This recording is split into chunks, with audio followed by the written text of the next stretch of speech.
Bienvenue à Besançon, je vous invite à découvrir l'école hôtelière, l'une des meilleures du monde.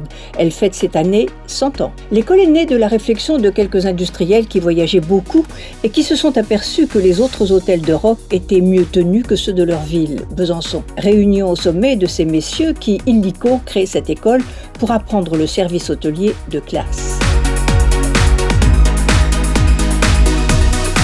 Je suis une formation réceptionniste gouvernante et je souhaite bien pouvoir pratiquer les deux métiers plus tard.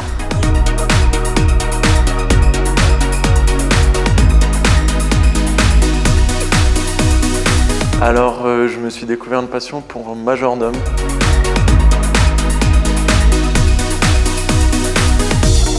Plus tard, j'aimerais bien être gouvernante générale dans un palace. Pourquoi pas majordome ? Sachant que l'hôtellerie reste le premier employeur mondial, les postes de réceptionniste, majordome, gouvernante ne manquent pas lorsque le cursus est terminé. La profession recrute à peu près 50 à 60 000 nouveaux professionnels par an. La quarantaine de diplômés de cette école sont presque déjà tous embauchés, principalement dans les palaces. Les bourgeois de Besançon ont vu juste. Donc vous imaginez, nous sommes en 1915, pendant la Première Guerre mondiale, et ces messieurs, avec l'aide du comité hôtelier et de l'office de tourisme qui venait de se créer, décident donc de monter cette formation hôtelière ici, dans les locaux où nous sommes. Ici, on apprend à faire le ménage bien, à faire un lit parfaitement, à servir avec le sourire qu'il faut, ni trop ni pas assez. Et cette formation a évolué, bien sûr, dans les techniques, dans la façon de travailler. On a introduit au fur et à mesure les langues étrangères, l'informatique par exemple. Cette maison sait s'adapter, mais elle continue à former les jeunes au métier, mais aussi au comportement. Et ça, c'est très important, c'est un des premiers critères de recrutement, on va dire, dans le luxe.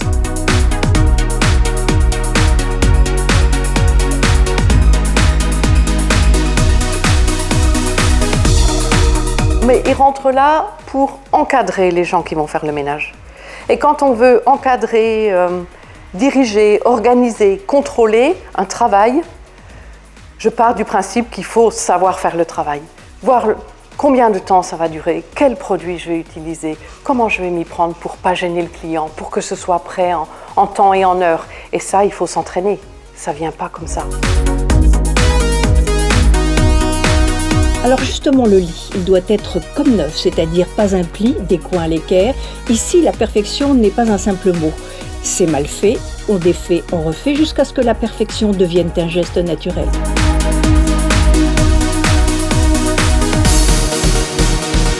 On a un gros réseau d'hôteliers qui nous appellent, qui nous font confiance. Et ça, c'est important. On ne pourrait pas continuer sur cette formation sans la confiance des hôteliers, mais aussi en mettant en pratique leurs conseils. Quand je vais les voir, quand je les rencontre ou quand ils viennent à l'école, ils ont des fois des suggestions. Vous devriez améliorer ceci, vous devriez faire de l'initiation au russe. Vous voyez, des petites choses qui sont importantes pour eux et que nous nous empressons de mettre en pratique parce que nous avons une petite structure et c'est très facile d'arranger, de changer quelque chose et d'évoluer aussi. Je suis assez à l'aise avec l'anglais et l'espagnol, mais j'ai des notions dans d'autres langues, telles que le japonais, le russe, l'allemand, et j'ai des notions de langue des signes également. Après le ménage, le rangement du linge, l'initiation au rituel du lit, on petit déjeune. La moitié des étudiants jouent à être les clients, les autres à être le personnel de l'établissement, en se tenant bien droit. Apprendre des habitudes de déférence. Vous avez remarqué, peut-être les élèves se vouvoient entre eux, s'appellent monsieur, madame, mademoiselle. On a le réflexe de dire vous, de dire pardon, de dire bonjour. Ça, c'est important. Ancienne élève de l'école, Miss Métro revient parfois pour transmettre les secrets de l'étiquette. Vous voulez du pain, vous offrez le pain à la personne en face de vous, vous posez l'assiette et vous vous servez ensuite. Toujours penser à l'autre avant vous-même. Pour votre cuillère de chocolat, de ne pas la laisser dans la tasse, mais plutôt de la laisser sur la soucoupe.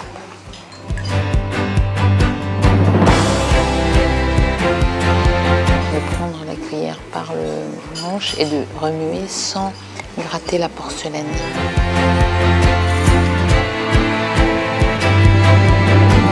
Tu mets au plexus. Là, c'est superbe. You are lady. Vous êtes une lady. Et en fait, vous avez vu les filles, même James Bond, quand il prend le thé avec Moneypenny, il fait la même chose. Ex-gouvernante, elle est aujourd'hui consultante en étiquette et protocole. Les grands de ce monde font appel à elle pour gérer leur quotidien. Elle enseigne les bonnes manières qu'elle a apprises ici, dans cette école. À l'époque, c'était un internat, retour à la chambre 10. La chambre 10, à vrai dire, parce que ça a été ma chambre tout au long de mon séjour dans ce cours hôtelier féminin de Besançon, il y a déjà 4 décennies.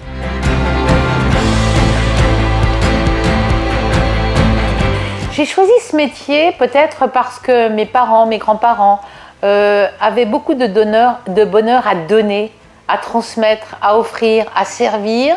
Et il m'a semblé que le service, ça apportait beaucoup de joie, beaucoup de gaieté, qu'on était heureux tous les matins d'offrir, de servir, de rendre les gens heureux et de transformer les choses les plus simples en choses belles. Et peut-être que les bonnes manières des uns peuvent influencer en bien les mauvaises manières des autres. Mesdemoiselles, messieurs, la brigade de restauration, n'est-ce pas plus facile de desservir un hôte qui a rangé son argenterie, rangé son verre et la porcelaine? On aura beaucoup plus de plaisir à le resservir un peu plus tard pour le service du déjeuner, non?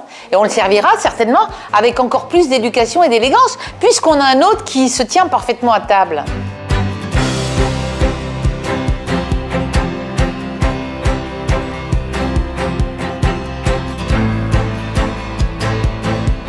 Petit précis des codes utiles à table. Quand deux convives parlent ensemble, cette position de couvert veut dire au serveur qu'il ne faut pas débarrasser l'assiette. Celle-ci, dite à 15 heures à l'américaine, signale que l'on peut débarrasser. Pour débarrasser en Europe, le couvert se pose à 17 heures. En Angleterre, le signal est à 18 heures.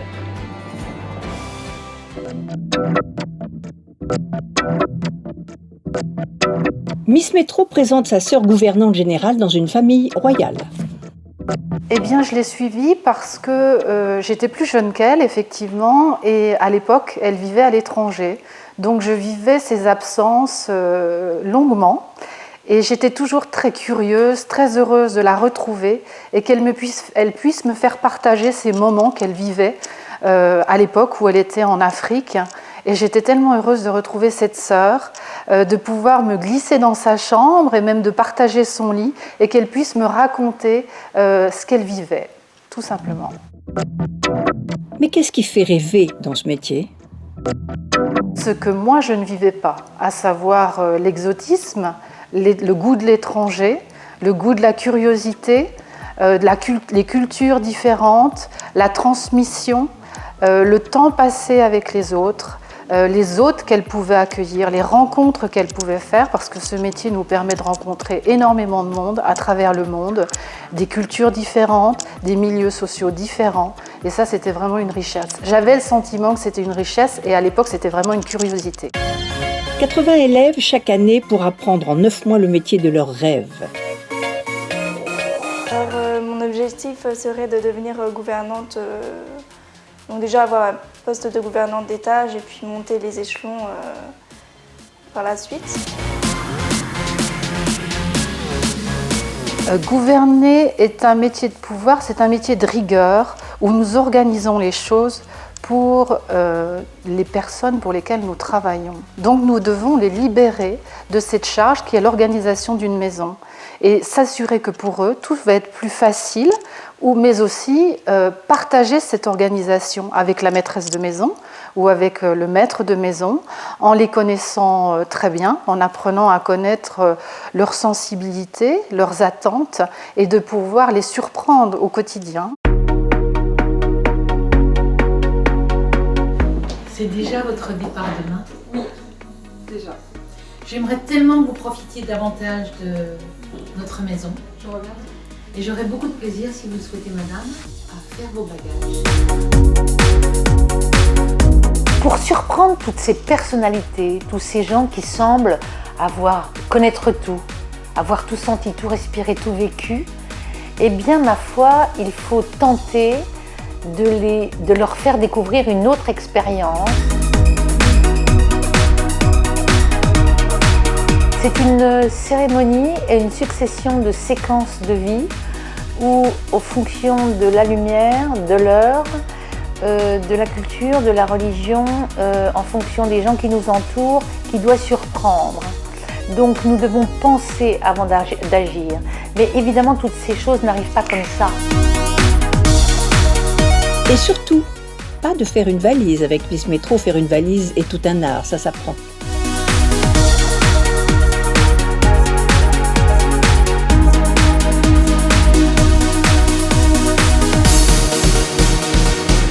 La perfection existe-t-elle vraiment? Toujours est-il que pour des gens qui travaillent, pour des gens qui rêvent, pour des gens qui sont un peu rebelles, tous ces trois phases de caractère, il y a plusieurs moyens de témoigner cet enseignement. D'abord, il faut donner envie d'avoir envie, envie d'avoir envie. Il faut que notre personnalité, notre rayonnement soit transmis à l'intérieur de la conscience de chacun. Mais aussi, pour le rêveur, il faut mimer.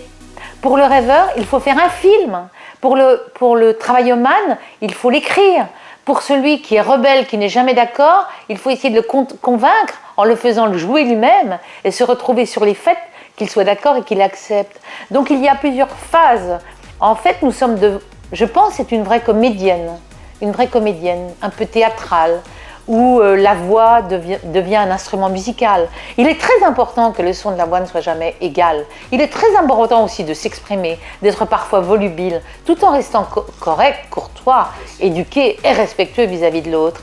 Mais le faire lire, le faire comprendre, le mimer, l'écrire, le jouer et ensuite faire une espèce de quiz ou de petit examen et lui montrer un très beau film où toutes ces choses sont réalisées, voilà le résultat où nous pourrons entraîner toute cette jeunesse qui a une volonté de développer l'art de vivre à la française en France et à l'extérieur.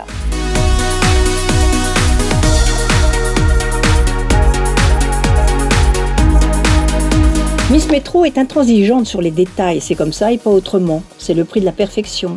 Soyons concrets, quels sont les salaires de ces métiers? Un SMIG pour 30 000 € par mois. À la fin. À la fin d'une carrière.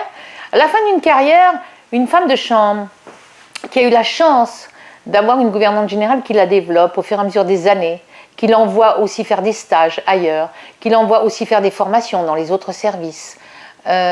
Elle va avoir un diplôme interne, un certificat interne, elle va être promue, on va la développer en interne et puis on va l'envoyer ensuite dans un hôtel saisonnier et puis on la récupérera comme aide gouvernante d'étage, assistante à la gouvernante, gouvernante du soir, gouvernante coordinatrice, gouvernante générale. Il est très important, c'est notre devoir à tous de se développer les uns les autres. C'est fini le temps où les gouvernantes générales faisaient pleurer les femmes de chambre. Aujourd'hui, la femme de chambre, elle peut faire de l'art floral, elle peut faire de l'ameublement, elle peut faire de la lingerie, elle peut faire du service. Elle peut s'intéresser à préparer une limousine pour son client. Elle peut même accompagner son client ou sa cliente, organiser un garde-robe, une dressing room. Donc le développement en interne dans une entreprise, j'y crois. Une entreprise peut également embaucher des jeunes et développer ces jeunes comme il en existe chez les clients aujourd'hui. Et c'est ce qui m'anime, et ce qui anime les chefs de service, et c'est ce qui rend fiers les propriétaires des groupes hôteliers. Chaque élève apprend à dire bonjour, bonjour madame, bonjour monsieur. Il apprend à faire un bouquet, plier le linge, à servir et puis on pense que quelques notions de cuisine peuvent aussi servir au cas où.